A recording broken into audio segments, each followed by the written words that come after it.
హృదయపూర్వకంగా ముందుగా మంచి సమయాన్ని తండ్రైన దేవునికి ఆమెన క్రీస్తు ద్వారా కృతజ్ఞతాస్తుతులు చెల్లిస్తున్నాను. బాగున్నారండి. వాక్యం చదువుకొని ప్రార్థన చేసుకున్న తర్వాత పాఠం అవుతున్నాను. మత్తయి గారు రాసిన సువార్త 28వ అధ్యాయం 18వ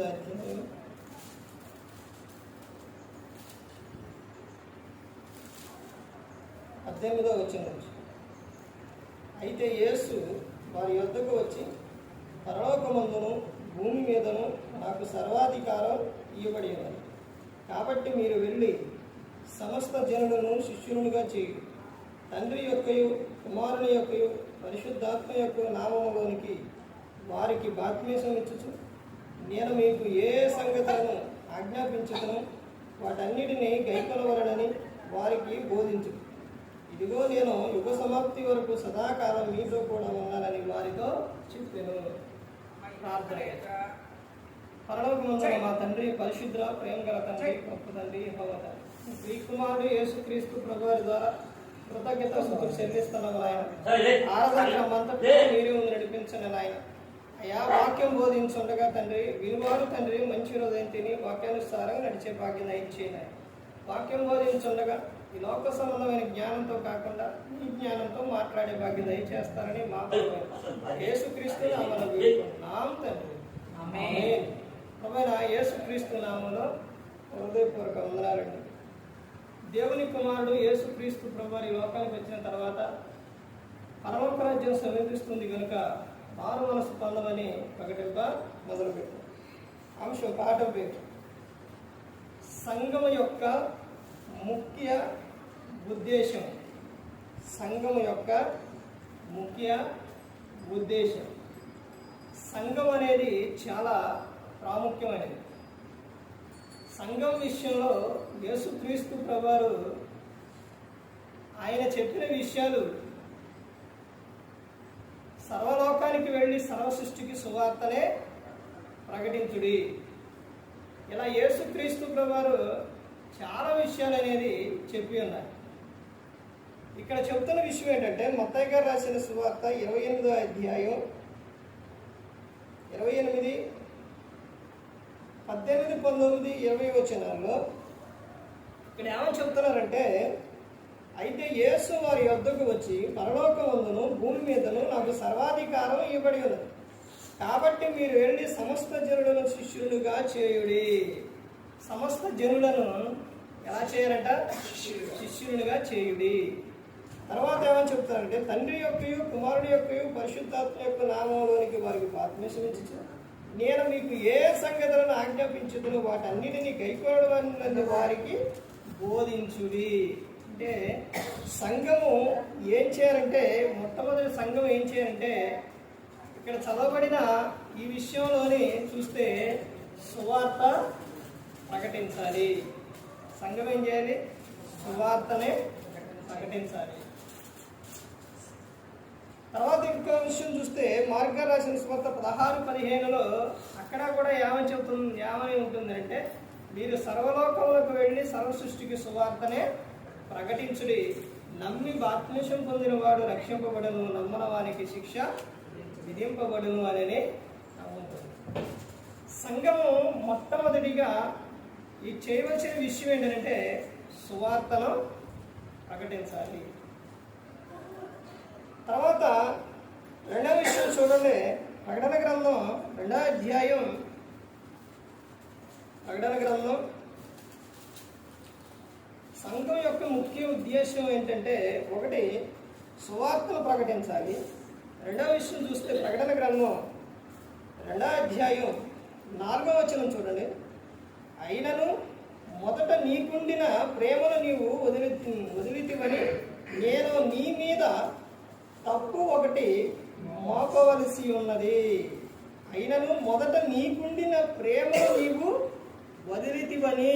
మొదట నీకుండిన ప్రేమ అంటే రెండో విషయం ఏంటంటే, సంఘము దేవుణ్ణి ప్రేమించాలి. సంఘం ఏం చేయాలి? దేవుణ్ణి ప్రేమించాలి. మొదటి ఉన్న ప్రేమ మొదటి ఉన్న ప్రేమ. అంటే సంఘములోనికి వచ్చినప్పుడు మొదటిగా ఎలా ఉంటుందనంటే, సంఘంలోనికి వచ్చిన ప్రతి ఒక్కరూ కూడా దేవుని పట్ల బాగా ప్రేమ కలిగి ఉంటారు. వాక్యం చెప్పేటప్పుడు చాలా శ్రద్ధగా వింటారు. తర్వాత క్రీస్తుని అంగీకరిస్తారు. అంగీకరించిన తర్వాత వీళ్ళు చెప్పే విషయం ఏంటంటే, సేవకులు ఏం చెప్తారంటే, ఎవరైనా కానీ ఇదిగో బాప్తిసం తీసుకొని ఉన్నారా అంటే మేమున్నామండి అని లెగుస్తారు. తర్వాత బాప్తిసం తీసుకుంటారు. తీసుకునేటప్పుడు చెబుతారు. తర్వాత వచ్చిన తర్వాత కూడా వాక్యం చెప్పినప్పుడు అప్పటి నుంచి ఒక వారం 2 వారాలు తర్వాత వాక్యం వినేటప్పుడు ఎలా ఉంటుందంటే, అసలు నేను ఇక క్రీస్తు కోసమే బ్రతకాలి, క్రీస్తుని గురించి చెప్పాలి, మొత్తం దేవుడే, మొత్తం ప్రభువే. అంటే మొదటి ప్రేమ ఇలా ఉంటుందన్నమాట. అన్ని విషయాల్లో దేవుని మీదే ఆధారపడతాం. ఎవరైనా ఆ సమయాల్లో ఎక్కడికి వెళ్ళి వద్దామన్నా, ఏదన్నా మాట చెప్పినా, ఎవరన్నా ఏదన్నా అర్థమైన మాటలు మాట్లాడుతున్నా ఇక అసలు నీకు నచ్చదు. ఎప్పుడు మొదటి ప్రేమ మొదటిలో ఉన్నప్పుడు, సంఘానికి మొదటిగా వచ్చినప్పుడు. తర్వాత క్రమంగా వెళుతున్నప్పుడు ఏమైపోయింది? ప్రేమ ఏమైపోయింది? చల్లారిపోయింది. అదే చెప్తున్నారు. ఏమని చెప్తున్నారంటే, అయినను మొదటి నీకుండిన ప్రేమను నీవు వదిలితివని నేను నీ మీద తప్పు ఒకటి మోపవలసి ఉన్నది. అంటే మొదట నీకున్న ప్రేమను నువ్వేం చేసావు? వదిలేసావు. అన్నీ ఉన్నాయి. ఏమున్నాయండి? క్రైస్తవుడు అనే పేరు ఉంది, మొత్తం అన్నీ ఉన్నాయి. కానీ దేవుని మీద ఏమి లేదు, ప్రేమ అయితే లేదు. ఇక్కడ అదే చెబుతున్నారు. మొదట నీకుండిన ప్రేమను నువ్వేం చేసావు? వదిలేసావు. ఈ సందర్భంలోని పాత నిబంధన కాలంలోని ఇశ్రాయేలీలు ప్రజలు ఐగుప్తులో ఉండి వాళ్ళు శ్రమలో ఉన్నప్పుడు ఎవరు గుర్తొచ్చారు? దేవుడు గుర్తొచ్చింది. దేవునికి మొరపెట్టారు. దేవునికి మొరపెడితే ఎంతగా మొరపెట్టారంటే అసలు చాలా ఇదిగా మొరపెట్టారు. అక్కడ నుంచి ఆయన ఏం చేశాడు? ఫరో ఏం చేశాడంటే, మీరు వెళ్ళి మీ వరకు దేవుణ్ణి స్తుతించుకోండి అని అంటే, కాదు మా వరకే కాదు, మాకు ఎవరు కావాలి? మాకు అందరూ కావాలి. ఎవరు కావాలి? మా పిల్లలు కావాలి, లేకపోతే భార్య కావాలి, లేకపోతే ఇక కావాలి. మేమైతే ఒక్కళ్ళు వెళ్ళాం.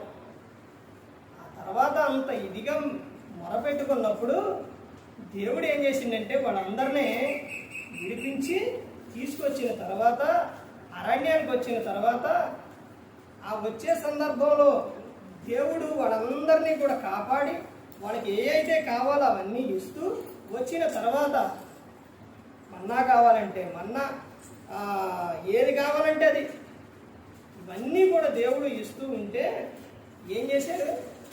సనగటం, గొనగటం, తిరగబట్టం, వ్యభిచారం, వారిష్టానుసారంగా జీవించారు. ఏమైపోయింది మొదటున్న ప్రేమ? ప్రభా అని కాపాడి మొరపెట్టుకున్న వారు ఏమైపోయింది? ఆ ప్రేమ అంతా పోయింది మొత్తం. ఆ రోజున ఉన్న విధానమే ఈ రోజున కూడా క్రైస్తవులో కనపడుతుంది. కానీ ఆ రోజున క్షణాల్లో చంపేసిండు దేవుడు. కానీ మరి ఈ రోజున రావట్లేదా? ఈ రోజున రావట్లేదు అని అంటే వస్తుంది, కానీ నీకు తెలియట్లా. ఎలా అంటే, వారు తప్పు చేస్తే శరీర సంబంధంగా వాళ్ళు చనిపోయారు. ఈ రోజున నువ్వు నీ ఇష్టానుసారంగా దేవుని ప్రేమించకుండా నీ ఇష్టానుసారంగా జీవిస్తే నువ్వు ఆత్మీయంగా మరణిస్తుంది. ఆత్మీయంగా నువ్వు ఇదైపోతే ఎలా ఉంటుంది అని అంటే పరిస్థితి భయంకరంగా ఉంటుంది. సౌలు దేవుని మాట వినకపోతే దెయ్యం ఎవరో సాతాను ప్రభువా, మరి సౌలు నీ మాట వినట్లేదు ప్రభువా, నీ ఆత్మను తీసేస్తే నేనెంత ప్రభువానని చెప్పు. ఎప్పుడైతే సౌలులో నుంచి దేవుని ఆత్మ వెళ్ళిపోయిందో వెంటనే దురాత్మ వచ్చింది. దురాత్మ వచ్చిన కాడి నుంచి ఎప్పుడన్నా సంతోషంగా ఉన్నాడా? 40 సంవత్సరాలు పరిపాలన దేవుడిచ్చిండు. 40 సంవత్సరాలు ఇస్తే 40 సంవత్సరాలు ఆనందంగా సంతోషంగా చేసిన రోజులన్నీ సౌలు. దేవుని ఆత్మ ఉన్న దావీదు గారు మాత్రం ఎలా ఉన్నారు? ఆనందంగా ఉన్నారు. ఎన్ని శ్రమలు వచ్చినా, బాధలు వచ్చినా, ఎన్ని వచ్చినా కానీ సంతోషంగా ఉన్నారు. కానీ సౌలు మాత్రం ఎప్పుడు సంతోషంగా లేడు. ఈ రోజున అదే విధంగా క్రైస్తవం కూడా ఏం చేస్తున్నారు అని అంటే ప్రతి ఒక్కరు కూడా దేవుణ్ణి ప్రేమించటం లేదు. దేవుణ్ణి నువ్వు ప్రేమిస్తే ఆరాధన మానేస్తావు. నువ్వు దేవుణ్ణి ప్రేమిస్తే నువ్వు కూడిక మానేస్తావా? మీటింగ్లు మానేస్తావా? ఏమైనా మానేస్తావా? దేవుణ్ణి ప్రేమిస్తే అంటే చెబుతున్నావు. ఎక్కడుందంటే నీకు నోటిలో ఉంది. ఈ రోజున క్రైస్తవులకు దేవుడు ఎక్కడానంటే నోటిలోనే. క్రియల్లో దేవుడు లేడు. క్రియల్లో దేవుడు ఉంటే ఎలా ఉంటుందో తెలుసండి? ప్రతి క్షణము కూడా అమ్మో ఇది దేవుని మాట, దేవుని ఇదిగో ఇక్కడ ప్రార్థన పెట్టారు, ప్రార్థన సమయం, నేను ప్రార్థనకు వెళ్ళాలి. ప్రతి ఒక్కటి కూడా ఎక్కడికి వెళుతున్నా కానీ దేవునికి చెప్పి వెళ్ళాలనే విధానం ఉంటుంది. కానీ నోటిలో దేవుడు, ఈ రోజున మనిషి ఏంటంటే ఏదైనా ప్రభువే, అంతా దేవుడే. అదే చెప్తున్నారు. ఏమని చెప్తున్నారు? సేవకులకైనా విశ్వాసులకైనా అందరికీ కలిపి ఒక విషయం చెప్పారు. మత్తయి గారు రాసిన సువార్త 7వ అధ్యాయం 21వ వచనం. ప్రభా అని పిలుచు ప్రతివాడు పరలోక రాజ్యంలో ప్రవేశింపడగానే నా తండ్రి చిత్త ప్రకారం చేయువారే ప్రవేశిస్తారు. అంటే తండ్రి చిత్తం ఏంటి? ఆయన ఆజ్ఞలు గైకొనాలి, క్రీస్తుని ప్రేమించాలి, ఇవన్నీ చేయాలి. ఇక్కడ నువ్వేం చేసావు? మొదట నీకుండిన ప్రేమను నీవు విడిచిపెట్టేశావు. మొదట నీకుండిన ప్రేమ లేదు. అందుకే నీ మీద ఏం మోపాల్సి వచ్చింది? తప్పు ఒకటి మోపవలసి ఉంది అని చెప్పారు. తర్వాత ఇంకా ముందుకెళ్తే చూడండి, అపోస్తలుడైన పౌలు గారు ఎఫెసీయులకు రాసిన పత్రిక,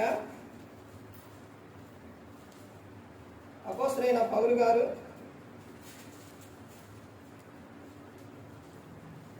ఎఫెసీయులకు రాసిన పత్రిక 3వ అధ్యాయం 20వ వచనం నుంచి చూడండి. మనలో కార్యసాధకమైన తన శక్తి చొప్పున మనము అడుగు వాటిలన్నిటికంటేను ఊహించు వాటిలన్నిటికంటేను అత్యధికముగా చేయశక్తి గల దేవునికి క్రీస్తు యేసు మూలముగా సంఘములో తరతరములు సదాకాలం మహిమ కలుగును గాక. ఆమేన్. అంటే దేవునికి ఏమి రావాలంటే ఇక్కడ ఏమో చెప్తారంటే సంఘము దేవుణ్ణి మహిమపరచాలి. సంఘం ఏం చేయాలి? దేవుణ్ణి మహిమపరచాలి. సంఘం యొక్క ముఖ్య ఉద్దేశం చెప్తున్నారు. సంఘము దేవుణ్ణి మహిమపరచాలి.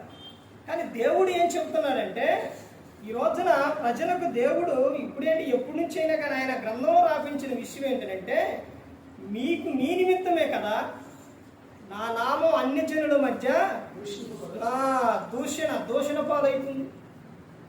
అంటే కారణం ఏంటి? ఇక్కడ గ్రంథం ఏం చెబుతుంది? దేవుణ్ణి మహిమపరచాలని గ్రంథం చెబుతూ ఉంటే కానీ దేవునికి మహిమ వచ్చే విధంగా లేదు. ఎవరు జరగడం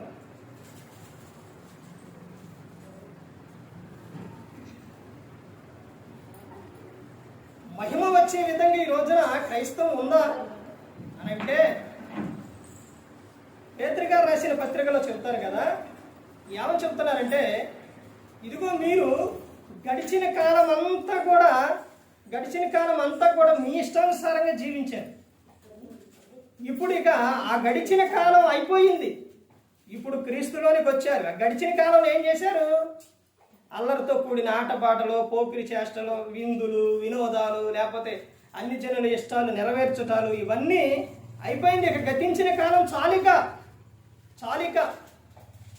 ఇప్పుడు ఏం చేయాలి? క్రీస్తులోనికి వచ్చిన నీవు క్రీస్తు కోసం బ్రతకాలి. నా నామం అన్ని జనుల మధ్య దూషణ పాలు అవుతుంది అని అంటే అన్ని జనులు ప్రతి ఒక్కరూ కూడా గమనిస్తూ ఉంటారు. ప్రతి ఒక్కరూ కూడా నువ్వు ఒక ఈ గ్రంథం పట్టుకొని నువ్వు వెళుతున్నావు అంటే నువ్వు క్రైస్తవుడివే క్రైస్తవురాలు అని అంటే నిన్ను గమనిస్తారు. నా స్టేటస్ ఎక్కువ చూసేది ఎక్కువ క్రైస్తవులు ఏం చేస్తారనంటే వాక్యం అంటే వీళ్ళకి ఎలా ఉంటుందంటే బాధ కలిగిద్ది అనమాట. వాక్యం, ఈ వాక్యాన్ని మనం వింటాం, ఈ స్టేటస్ దీంట్లో అన్ని వాక్యాలే వస్తాయి, లేకపోతే మనకు నచ్చిన ఏమీ రావు అని బ్లాక్ లిస్ట్లో పెట్టుకునే వాళ్ళు ఉంటారు. లేకపోతే ఇలా టకటకటక నొక్కొని పోయేవాళ్ళు ఉంటారు. చూసే విధానం లేదు. వాక్యం 30 నిమిషాలు వచ్చిందంటే స్టేటస్ యూట్యూబ్లో పెట్టినప్పుడు ఒక్క నిమిషం ఉంటే అవి 100 నుంచి వేలకు వెళ్ళిద్ది. అది కూడా ఏముండాలో తెలుసా? వాక్యం కాదు. క్రైస్తవులకు వాక్యం అంటే నచ్చదు.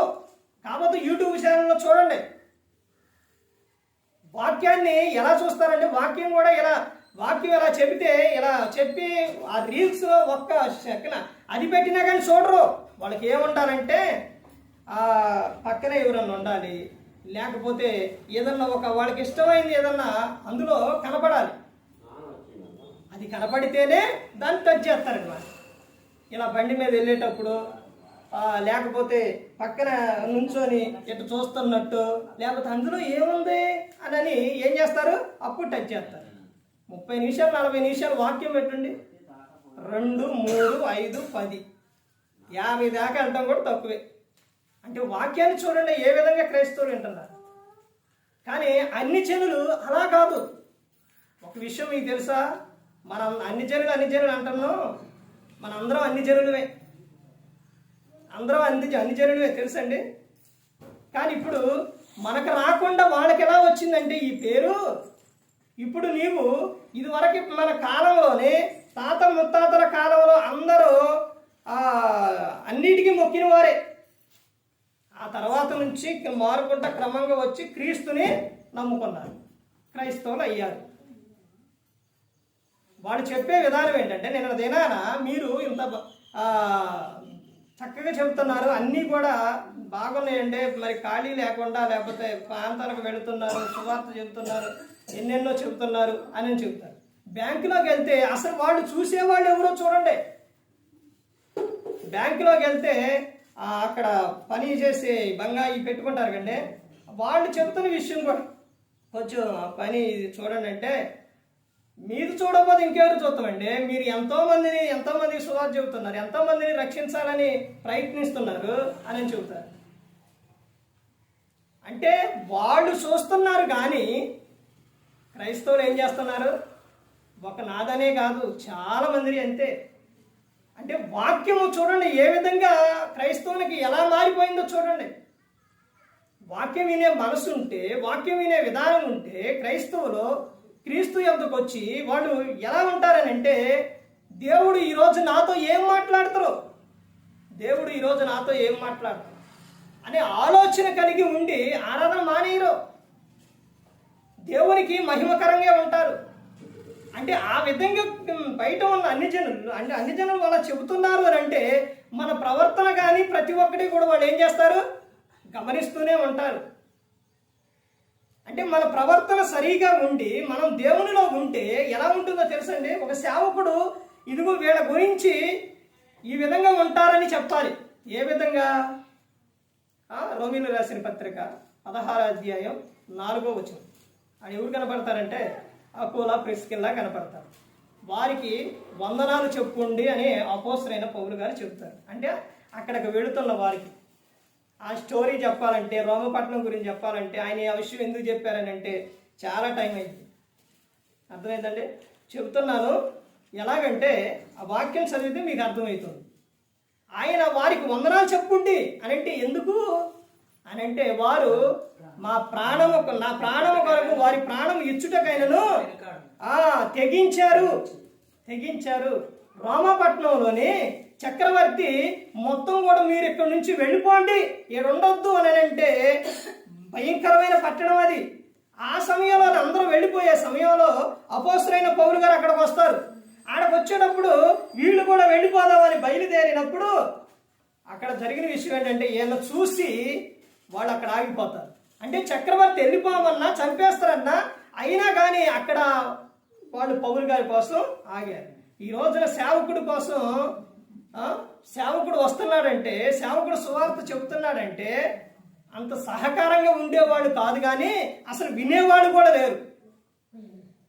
ఒక సేవకుడు ఒక ప్రాంతానికి వస్తున్నాడంటే ఎందుకు వస్తాడు? చూసిపోదామని వస్తాడా? ఎందుకు వస్తాడండి? మీ ఆత్మను రక్షించడానికి, సువార్తను ప్రకటించడానికి ఒక ప్రాంతం నుంచి వస్తున్నాడంటే, ఏ కాలంలోనైనా వానాకాలం కానీ ఎండాకాలం కానీ లేకపోతే ఏ కాలమైనా కానీ సేవకుడు సేవ చేస్తూ సువార్తను చెప్పకుండా ఆరాధనకి ఎప్పుడైనా మానేశారా? మానేయడు. ఎందుకో తెలుసా? ఒక్క వారం ఒక ఆదివారం అయినా మానేస్తే, లేకపోతే ఆ సమయానికి వెళ్ళకపోతే వాళ్ళకి ఆహారం పెట్టాలి అనే ఒక ఆతృత బాధ్యత కలిగి ఆ సేవకుడు వస్తారు. వారికి ఎందుకు చెప్పమన్నారంటే పౌలు గారి కోసం వారు ప్రాణాలు ఇచ్చుడు కానీ తెగించారు. ఆ తర్వాత వారి ఇంట ఏముందంట? సంఘం ఉంది. అన్ని జనులు వారికి ఏమై ఉన్నారు? కృతజ్ఞులై ఉన్నారు అని చెప్తారు. అది ఆ విధంగా ఉండాలండి. ఇదంతా ఎందుకు చెప్పాను? ఇప్పుడు దేవుణ్ణి మహిమపరిచే విధంగా ఉండాలి. అంటే దేవునికి ఏమి రావాలి అంటే మహిమ వచ్చే విధంగా జీవించాలి.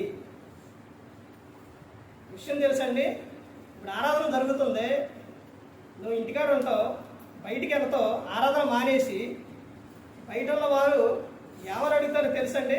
కొంతమంది అడుగుతారు, కొంతమంది మనసులో ఉంటుంది, ఎన్ని రోజు ఆదివారంగా ప్రార్థనకి వెళ్ళలేదే. క్రైస్తవులు అడగరు. వాళ్ళకేంటి దర్జాగా హ్యాపీ, వాళ్ళకి హ్యాపీ. కానీ బయట ఉన్న వారు అడుగుతారు, ఏం చెబుతారు? దేవునికి మహిమ వచ్చే విధంగా జీవించాలి, మహిమ రావాలి. సంఘం యొక్క ముఖ్య ఉద్దేశం ఏంటి? దేవునికి మహిమ రావాలి. పిల్లవాళ్ళని స్కూల్లో జాయిన్ చేసినప్పుడు ఆ మాస్టర్ కానీ ఆ స్కూల్ వాళ్ళు కానీ ఏం చేస్తారండి? వాళ్ళు చక్కగా చదువుకోవాలి, వాళ్ళకి మార్కులు రావాలి, వాడు పాస్ అవ్వాలి. ఎందుకు అంత ప్రయాసపడి మంచిగా టీచర్లు పెట్టి చెప్తారు? ఎందుకు? స్కూల్కి ఏమి రావాలి? మంచి పేరు రావాలని. ఫలానా స్కూల్లో ఇంతమంది, ఒక 100 మంది ఉంటే 50 మంది తప్పారు అని అంటే మరలా ఎవరైనా జాయిన్ చేస్తారా? రారు. ఎవరో ఒక్కళ్ళిద్దరు కానీ మొత్తం కూడా అందరూ పాస్ అయ్యారని అంటే మరలా జాయిన్ చేస్తారు వచ్చే సంవత్సరం. అలాగే సంఘం కూడా అంతే. అర్థమవుతుందండి? సంఘంలో ఉన్నవారు సంఘంలో దేవునికి మహిమ వచ్చే విధంగా జీవించాలి. అప్పుడే ఎవరైనా కానీ వస్తారు. నువ్వు దేవునికి మహిమకరంగా జీవించకపోతే నీ పిల్లలు రారు, నీ భర్త రారు, నీ భార్య రారు మందిరానికి. తర్వాత ఇంకా ముందుకు వెళ్తే చూడండి ఏమని చెప్తున్నారు. పేతురు గారు రాసిన మొదటి పత్రిక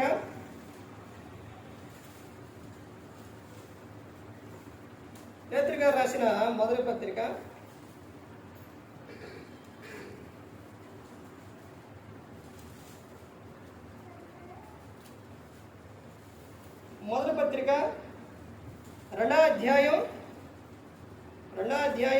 9వ వచనం.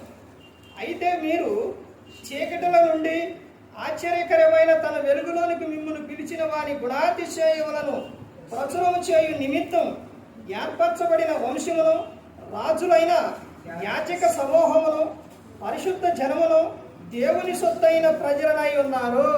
ఎలాంటి ఒక బిరుదు, ఎలాంటి మాట, ఎలాంటి విధానం ఎక్కడికి వెళ్ళినా ఎవరికి రాదు. ఎవరికైనా వచ్చిందే? ఎవరికి రాదు. ఎవరంట మీరు? మనందరం ఎవరు? రాజులైన యాజక సమూహం. అంటే రాజులైన యాజక సమూహం అని మనకు పేరు వచ్చిందనంటే దేవుడు ఎవరు? రాజు. రాజులకే రారాజు. ఆయనలోకి వచ్చిన వారు, ఆయన నమ్ముకున్న వారు ఎవరు అంటే రాజులైన యాజక సమూహం. అయితే ఏం చేయాలని చెప్తున్నారంటే, మరి రాజుని నమ్ముకున్న వారు, రాజు మరి ఆయన దగ్గరకు వచ్చిన వారు ఏం చేయాలి? ఇక్కడే పైన వచ్చిన వాళ్ళనే చెప్పారు. ఏమనంటే సంఘము దేవుని గుణాతిశయములను ఏం చేయాలి? ప్రచురము చేయాలి. అంటే దేవుని గుణం ఎలాంటిది అని చెప్పాలి. దేవుని గురించి ప్రకటించాలి. దేవుని గొప్పదనం చెప్పాలి. ఆయన ఈ లోకంలో ప్రేమామూర్తి, కరుణామయుడు, దయామయుడు, ప్రేమామయుడు, ఇవన్నీ తెలుసండి. రక్షకుడు, అవన్నీ కూడా ప్రతి ఒక్కటి కూడా చెప్పాలి. మత్తయి సువార్త 11వ అధ్యాయం 28-29 వచనాలు ఒక చాట వాక్యం చెప్పినప్పుడు క్రీస్తుని గురించి, ప్రయాసపడి భారం మోసుకొనుచున్న సమస్త జనులారా నా యొద్దకు రండి, నేను సాత్వికుడను, దీన మనసు గలవాడను, నేను మీకు విశ్రాంతిని కలుగు చేస్తాను అని ఆయన చెప్పిన మాట చెప్పినప్పుడు ఒక కుటుంబం మారింది. కుటుంబం క్రీస్తుని అంగీకరించి బాప్తిస్మం తీసుకున్నారు. అంటే క్రీస్తుని గురించి, ఆయన గుణాతిశయముల గురించి సంఘం ఏం చేయాలి? ప్రచురించాలి. ఆ తర్వాత ఈ లోకంలో రక్షకుడు, తర్వాత ఈ లోకం విడిస్తే శిక్షకుడు అని ఆయన గురించి చెప్పాలి. తర్వాత ఇంకా ముందుకు వెళ్తే మత్తయి గారు రాసిన సువార్త 8వ అధ్యాయం, మత్తయి గారు రాసిన సువార్త ఒక్కొక్క విషయం వివరించడానికి ఒక్కొక్క మాట చాలా టైం పడుతుంది, కానీ సమయం లేదు కాబట్టి ముందుకెళ్తున్నాం. మత్తయి గారు రాసిన సువార్త 8వ అధ్యాయం 19వ వచనం చూడండి. 19. అంతటా ఒక శాస్త్రి వచ్చి, బోధకుడా, నీవెక్కడికి వెళ్ళినను నీ వెంట వచ్చేదనని ఆయనతో చెప్పాను. అందుకు యేసు, నక్కలకు గొర్రెలను ఆకాశ పక్షులకు నివాసములు కలవు, కానీ మనిషి కుమారునికి తలవాచుకొనిటకైన స్థలము లేదని వారితో చెప్పాను. ఇక్కడ ఏమని చెప్తున్నారు అంటే, ఒక ఆయన వచ్చి నువ్వు ఎక్కడికి వెళ్ళినా కానీ మేము అక్కడికి వచ్చేదము అని చెబుతున్నారు. అంటే క్రీస్తుని నమ్ముకొని మందిరానికి వచ్చిన వారు, క్రీస్తుని సొంత రక్షకునిగా అంగీకరించిన వారికి ఏం చేయాలంటే, సంఘములో యేసు క్రీస్తును విశ్వసించిన వారికి ఏమివ్వాలి? బాప్తిస్మం ఇవ్వాలి. అంటే సంఘములోని క్రీస్తుని విశ్వసించిన వారికే ఏం చేయాలి? బాప్తిస్మం అనేది ఇవ్వాలి. సంఘం యొక్క ముఖ్య ఉద్దేశం. తర్వాత ఆయన ఇంకా చెబుతున్న విషయం, మత్తయి సువార్త 28వ అధ్యాయం 20వ వచనంలో ఏమని చెప్తారంటే, సంఘము విశ్వాసులకు వాక్యము బోధించాలి. సంఘం విశ్వాసులకు వాక్యం ఏం చేయాలంట? వాక్యాన్ని బోధించాలి. ఇక్కడి నుంచి వెళ్ళిన తర్వాత ఎవరైనా కానీ కొన్ని కారణాల వల్ల రాలేకపోతే విన్న వారు ఏం చెప్పాలి? వారికి వాక్యం చెప్పాలి. ఏం చెప్పారు అంటే ఏం చెప్పారు అనే విధంగా అనేది ఉండకూడదు. అర్థమైందండి? సంఘము విశ్వాసులకు ఏం చేయాలి? వాక్యాన్ని బోధించాలి. రోమీయులకు రాసిన పత్రిక 16-17 వచనంలో సంఘము ఏం కలిగి ఉండాలని చెబుతున్నారంటే, క్రమశిక్షణ కలిగి ఉండాలి. చూడండి ఆ విషయం. అపోస్తలుడైన పౌలు గారు రోమీయులకు రాసిన పత్రిక 16వ అధ్యాయం 17వ వచనం, సహోదరులారా, మీరు నేర్చుకున్న బోధకు వ్యతిరేకముగా భేదములను ఆటంకములను కలుగు చేయు వారిని కనిపెట్టి యుండుడని మిమ్మును బతిమాలుకొనుచున్నాను. వారిలో నుండి తొలగిపోవుడి. ఏం చేయాలంట? మిమ్మల్ని ఎవరైతే ఈ బోధకు వ్యతిరేకముగా భేదములు ఆటంకములు కలుగు చేయు వారిని కనిపెట్టి యుండుడని, ఎవరైతే మిమ్మల్ని ఆటంకపరుస్తున్నారో వారి నుంచి మీరు ఏమవ్వాలంట? వేరుగా ఉండాలి. అంటే జాగ్రత్త కలిగి ఉండాలని చెప్తున్నారు. తర్వాత ఆయన ఇంకా చెబుతున్న విషయం ఏంటంటే, కొరింథీయులకు రాసిన మొదటి పత్రిక 5వ అధ్యాయం 13వ వచనంలో కూడా అదే చెబుతారు. ఏం కలిగి ఉంటారంటే, సంఘము ఏం కలిగి ఉండాలి? క్రమశిక్షణ కలిగి ఉండాలి.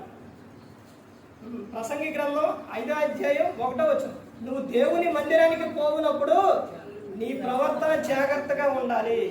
అంటే సంఘం ఎప్పుడు కూడా ఎలా ఉండాలంటే, ఒక క్రమశిక్షణ కలిగి ఉండాలి. అంటే సేవకుడు సమయం పెట్టినంటే సమయానికి రావాలి. ప్రతి ఒక్క విషయంలో కూడా సంఘం ఎలా ఉండాలంటే క్రమశిక్షణ కలిగి ఉండాలి. ఇశ్రాయేలు ప్రజలు ఆనాటి కాలంలోని ఎంతో మంది ప్రవక్తలు వస్తున్నారు. మరి తర్వాత దైవజనులని వీళ్ళందరూ మొత్తం కూడా వస్తూ ఉన్నారు, చెబుతూ ఉన్నారు. వాళ్ళ కాలం అయిపోతుంది, వెళ్ళిపోతున్నారు. కానీ బోధకుడు సేవకుడు ఉన్నప్పుడేమో ఎలా ఉంటున్నారు? బాగానే ఉంటున్నారు. సేవకుడు లేనప్పుడు ఏం చేస్తున్నారు? వారి ఇష్టానుసారంగా జీవించేస్తున్నారు. దేవుడు చూసిండు నాయన, ఇదిగోండి మీరు ఇంత విధంగా ఈ విధంగా జీవిస్తున్నారని వారందరినీ వదిలిపెట్టేసింది దేవుడు. కొన్ని సంవత్సరాల పాటు వదిలేస్తే, దేవుడు మనిషిని వదిలేస్తే వారి పరిస్థితి ఎలా ఉంటుందంటే భయంకరంగా ఉంటుంది. జంతువుల ముందు వస్త్రహీనంగా నిలబడ్డారంట, తిరిగారంట. ఆ విధంగా జీవించారు మనుషులు. ఆ తర్వాత తండ్రి అయిన దేవుడు ఆయన మనుషులను వదిలేస్తే భయంకరంగా ఉంటుంది. నోవాహు దినాల్లో ఏం జరిగింది? లోతు దినాల్లో ఏం జరిగింది? తర్వాత చివరిగా వచ్చేసరికి అదే విధంగా భయంకరంగా మనిషి జీవించేస్తూ ఉంటే తండ్రి అయిన దేవుడు ఇక ఎవరు పంపించారు? నా ప్రజలు ఇలా ఉండకూడదని యేసుక్రీస్తు ప్రభువుని లోకానికి పంపించారు.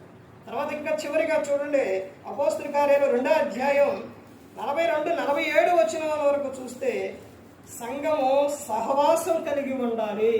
సంఘం ఏం కలిగి ఉండాలి? సహవాసం కలిగి ఉండాలి. ఈ రోజున సహవాసం ఉందండి సంఘంలో? సంఘం సహవాసం కలిగి ఉందా? ఐక్యత ఉందా? ప్రేమ ఉందా సంఘంలోని? ఏదైనా చెబితే దాన్ని క్రమంగా మేము చేయాలి, అందరం మేము సహవాసం కలిగి క్రమంగా చేయాలి.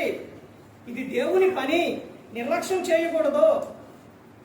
మేము ఒకరు మందిరానికి వచ్చేటప్పుడు పిలుచుకొని రావాలి. తర్వాత దేవుని పనుల విషయాల్లో మేము అందరం సహవాసం కలిగి ఉండాలి అనే విధానం కలిగి ఉండాలండి. యేసుక్రీస్తు ప్రభువారు లోకానికి వచ్చి మనందరి కోసం కూడా ఆయన తన ప్రాణాన్ని సిలువలో పెట్టారు. ఎందుకంటే మనందరినీ ప్రేమించారు కాబట్టి. అందుకని సంఘం యొక్క ముఖ్య ఉద్దేశం ఏంటంటే, ఒకటి సువార్తను ప్రకటించాలి. ఏం చేయాలండి? సువార్తను ప్రకటించాలి. సంఘము దేవుని మహిమపరచాలి. తర్వాత దేవుని ప్రేమించాలి. దేవుని గుణాతిశయములను ప్రచురం చేయాలి. సంఘములో యేసుక్రీస్తును విశ్వసించిన వారికి బాప్తిస్మం ఇవ్వాలి. సంఘము విశ్వాసులకు వాక్యం బోధించాలి. సంఘము క్రమశిక్షణ కలిగి ఉండాలి. సంఘము సహవాసం కలిగి జీవించాలి. ఈ విధంగా సంఘం ఉండాలి. సంఘం అంటే ఇలా ఉండాలి. నేను ప్రతి ఒక్కరు గమనించుకోండి. ఏ ఒక్కరూ కూడా నశించి నరకానికి వెళ్ళిపోకూడదని యేసుక్రీస్తు వారు ఈ లోకానికి వచ్చి మనందరి కోసం శివులో తన ప్రాణాన్ని పెట్టింది. మరి ఈ విధంగా నిలబెట్టి మాట్లాడించిన తండ్రి దేవునికి కృతజ్ఞతాస్తుతులు చెల్లిస్తూ, ఇంతవరకు శ్రద్ధగా ఉన్న మీకు ప్రభు పేరున హృదయపూర్వక వందనాలు చెల్లిస్తూ ఈ మాటలు ముగిస్తున్న అందరికీ